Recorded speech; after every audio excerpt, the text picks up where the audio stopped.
Buen día para todos, mi nombre es Fabio Arevalo, estudiante de la especialización en Educación Superior a Distancia de la Universidad UNAT. En esta ocasión hago una ponencia sobre epistemología de la didáctica, respondiendo a la actividad sobre cómo la didáctica se relaciona con la sociedad del conocimiento. Y más allá de un análisis, una propuesta real sobre lo que puede hacer el mejoramiento de la didáctica en procura del proceso de enseñanza-aprendizaje.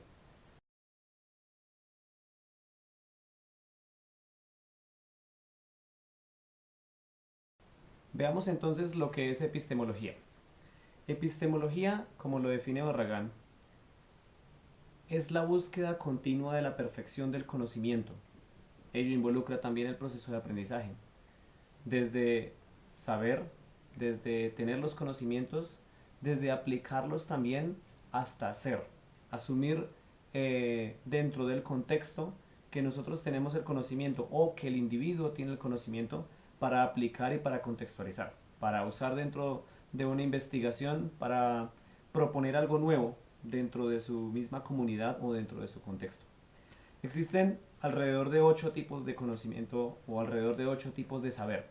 Está desde el teórico, práctico, hasta el saber académico y el saber filosófico.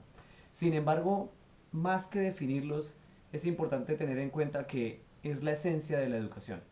Entonces, en este contexto, el conocimiento sería a lo que apuntan tanto nuestros estudiantes como nosotros dentro del marco de la enseñanza como tal y siendo tutores.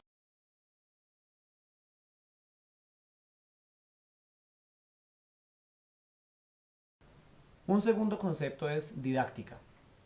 Villalobos lo define como el uso de las herramientas para alcanzar ese fin del conocimiento dentro del proceso de enseñanza-aprendizaje. Y herramientas tenemos varias.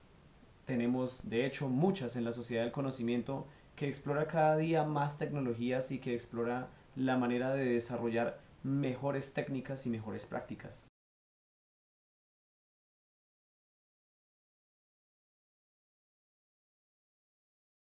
En ese orden, desarrollar un OVA o desarrollar un objeto virtual de aprendizaje involucra diferentes aspectos dentro de la comunicación y dentro de la educación misma. Estarían dos aspectos principales, uno pedagógico y uno de orden semiológico. ¿Por qué cada uno? El que se refiere al orden pedagógico es evidentemente el objetivo de la educación. Vamos a necesitar que nuestro objeto virtual de aprendizaje o la herramienta que nosotros desarrollamos tenga una justificación didáctica y que tenga ese objetivo al cual apunta, un enfoque. Cada vez que nosotros diseñamos una herramienta o cada vez que utilizamos un libro, cada vez que utilizamos un foro, una wiki, siempre apuntamos a lograr algo, una temática. No se construye algo porque sí. Entonces, en ese orden tenemos un campo pedagógico o un orden pedagógico dentro de la construcción del OVA. Pero este segundo aspecto es el de orden semiológico. Más allá de lo que tiene que ver con el objetivo de nuestro OVA está la presentación del mismo, lo que nos dice este objeto dentro del marco de la educación misma, lo que muestra, lo que lleva a nuestros estudiantes de manera simbólica o de manera representada también a nivel lingüístico. Existen dos maneras de comunicarnos, lingüística y no lingüística. De manera que la lingüística se refiere a la conjugación del código que nosotros utilizamos como idioma y la no lingüística es esas señas, signos, símbolos que encontramos dentro de cualquier objeto que nos demuestran y nos dicen más allá de lo que hay. Si nosotros presentamos un video en el que se hace una explicación tal cual, la que estoy haciendo en este momento, podemos apuntar a un margen específico de estudiantes.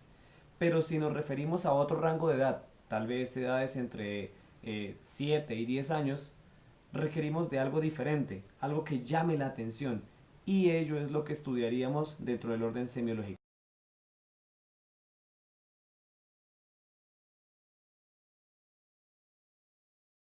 Jean-Marie Klinkenberg, uno de los mejores semiólogos franceses que ha tenido la historia, explica que el poder de los símbolos es tal cual el poder de las palabras mismas.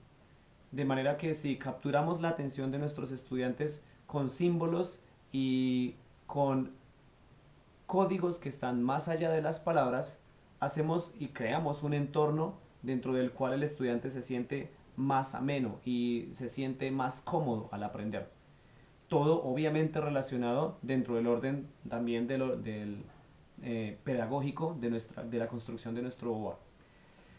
A medida que vamos generando estas herramientas, entonces se va presentando una especie de orden cíclico. Verán, tenemos las herramientas para construir gracias a que hay una ciencia.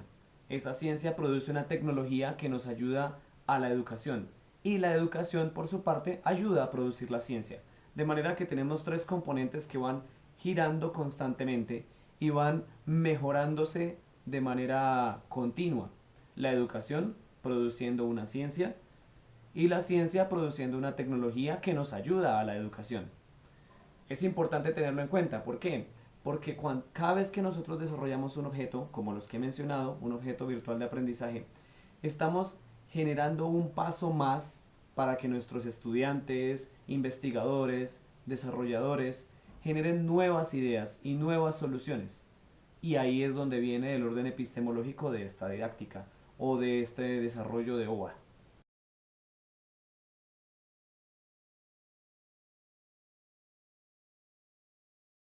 Cabe resaltar entonces la importancia de los símbolos, de nuevo, dentro de la educación, dentro de todos los procesos y herramientas que utilizamos, wikis, foros, todos se identifican con una imagen, pero esta imagen en ocasiones no viene dada en un lenguaje específico.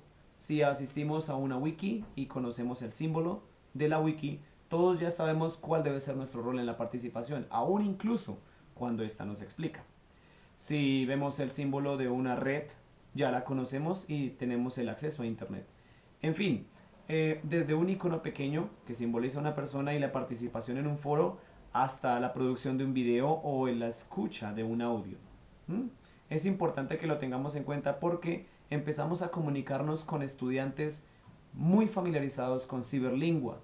Ciberlingua se refiere a aquellos idiomas que han sido mezclados en Internet y que empiezan a circular de manera automática sin que haya un orden semántico, gramatical o haya un lenguaje formalmente constituido. Es importante que aprendamos a comunicarnos con símbolos, con ideas. Estas ideas se retransmiten y ayudan a generar otras ideas, tal cual el orden cíclico que había explicado anteriormente.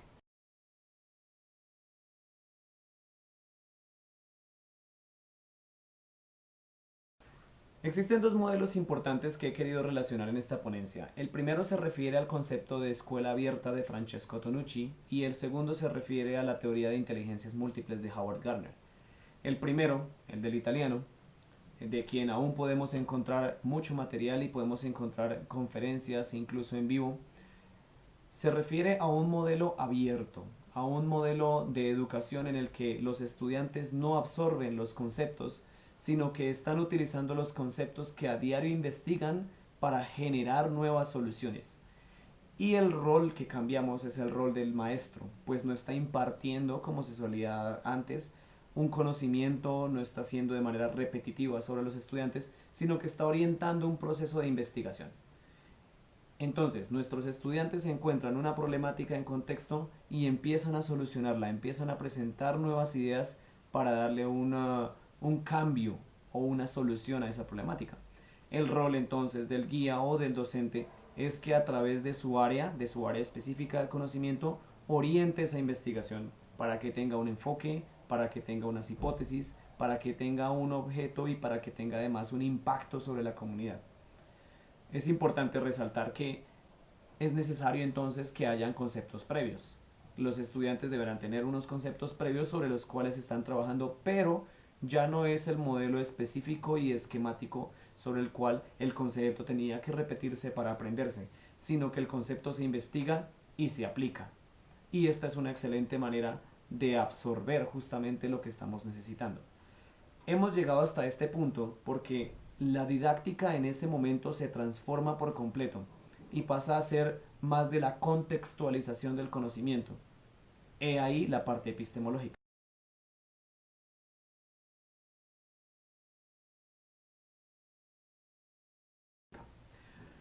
Un segundo concepto se refiere al de inteligencias múltiples de Howard Gardner, pues entonces en este caso los grupos de investigación que están dentro de un modelo de escuela abierta van a estar orientados o guiados de acuerdo con las habilidades de los participantes.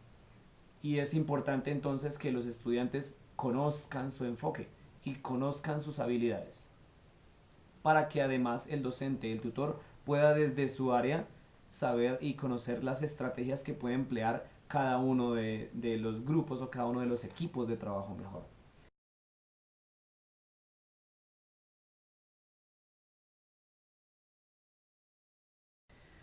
Todo ello apunta entonces a generar un modelo integrador.